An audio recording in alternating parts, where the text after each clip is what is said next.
بسم الله الرحمن الرحیم. فصل بدان کې لفظ مستعمل در سخن عرب بر دو قسم است، مفرد و مرکب.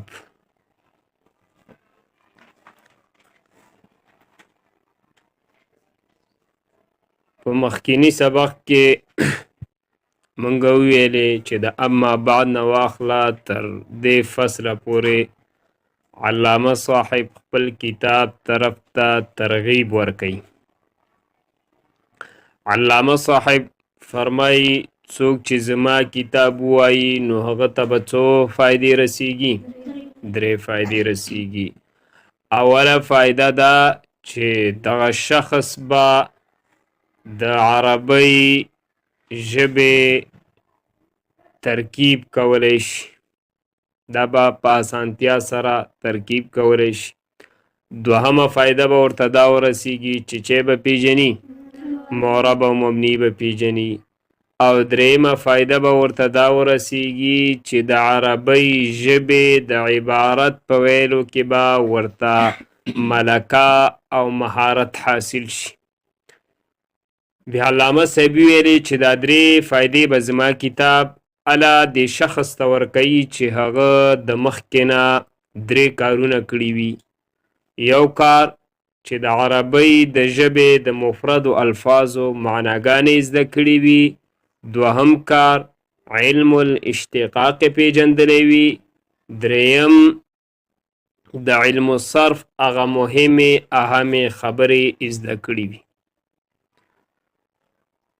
دا زوړ سبق، نوی سبق فصل بدان کې لفظ مستعمل. مقصد د علامه صاحب د دې عبارت نه واخله تر را روان اما مرکب لفظه باشد تر دې زی پورې 4 خبرې ذکر کول دي. اول نمبر خبره هغه به تاسو ته علامه صاحب ذکر کی د لفظ مستعمل تقسیم. دوهم با علامه صاحب تاسو ته ذکر کی د مفرد تعریف. دریم به درته ذکر کی د مفرد دوهم نوم. او څلورم به درته ذکر کی د کلمې تقسیم. څو خبرې به په نن سبق کې ذکر شي؟ 4. اول نمبر خبره د کم لفظ تقسیم به وکي؟ د لفظ مستعمل تقسیم به وکي چې لفظ مستعمل په 2 قسمه ده، یو ته وایي مفرد، دویم ته وایي مرکب. دوهم نمبر خبره د مفرد تعریف به ذکر کی. څه شي تعریف به ذکر کی؟ د مفرد. دریم نمبر خبره د دې مفرد دوهم نوم به ذکر کی چې مفرد ته بل څه نوم اخلي؟ کلمه.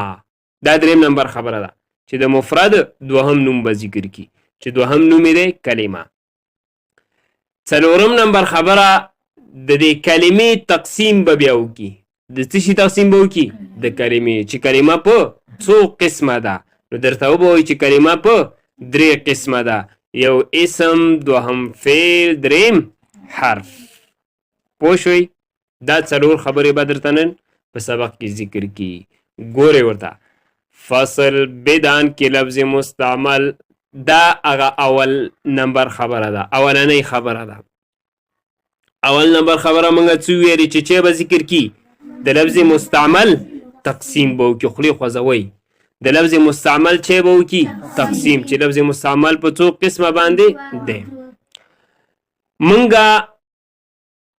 مخکې ویلي و چې لفظ څه ته ویل کېږي. د لفظ تعریف مونږ کړی و چې د انسان د خولې نه چې کوم آواز راوځي دې ته څه ویل کېږي؟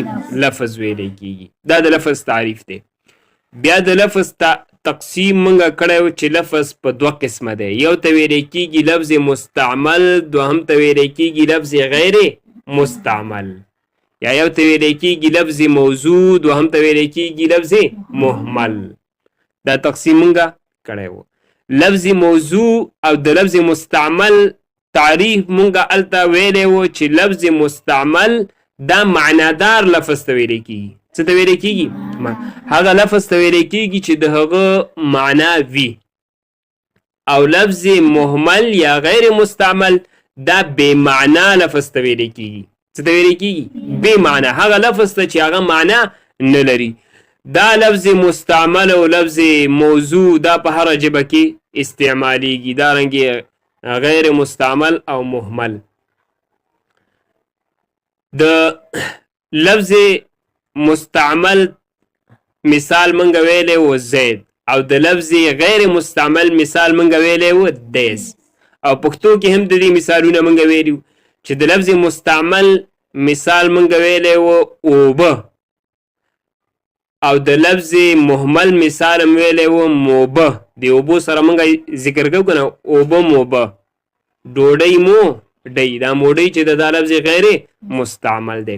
اوس دلته چې دی علامه صاحب د لفظ مستعمل تقسیم درته کوي چې لفظ مستعمل په څو قسمه دی؟ دوه. یو ته څه نوم اخلي؟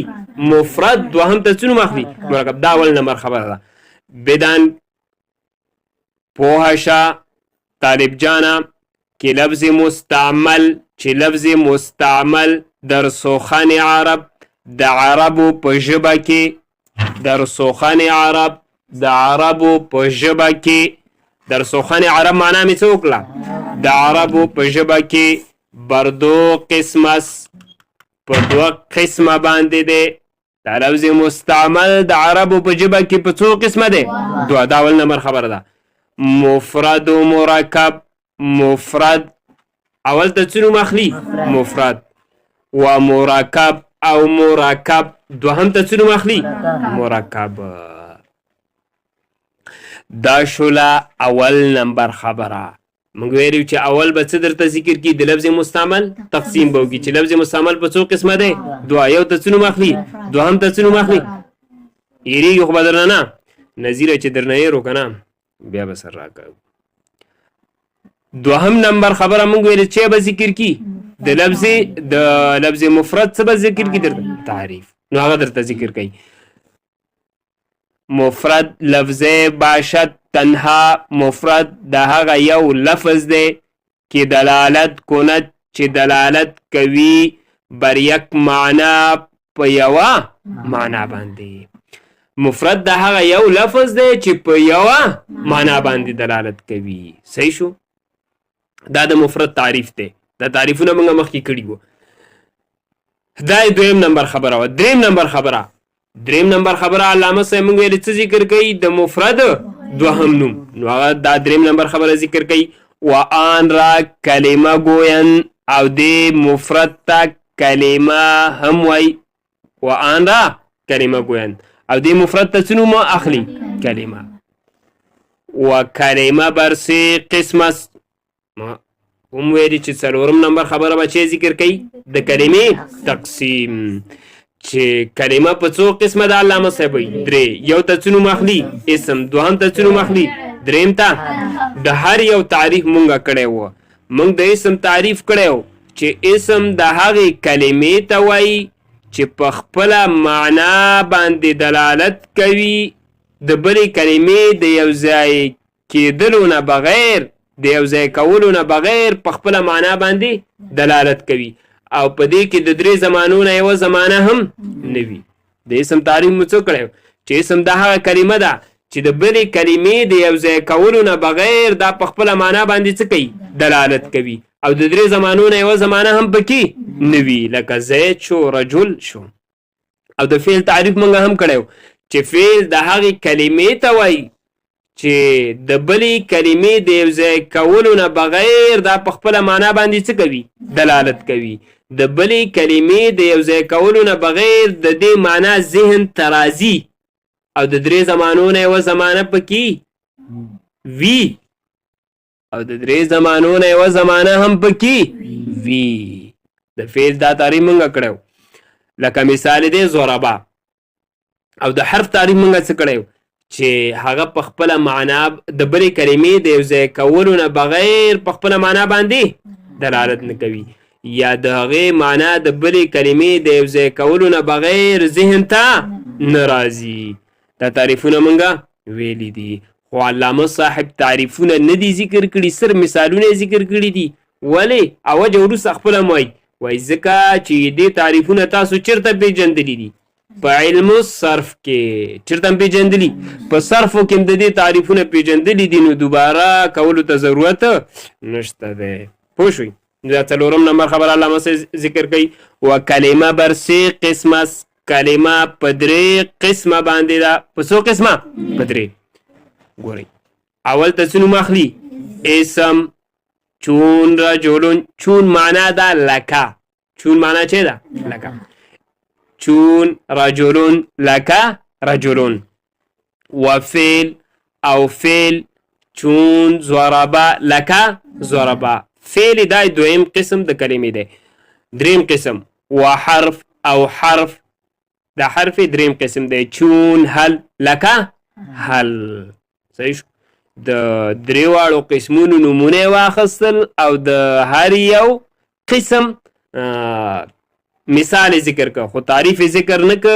ولې اوس هغه د نه ذکر کولو وجه ذکر کوي. چونان کې لکه څنګه چې در تصریف معلوم شده است، په علم الصرف کې معلوم شوي دي. په علم الصرف کې څنګه دي؟ معلوم.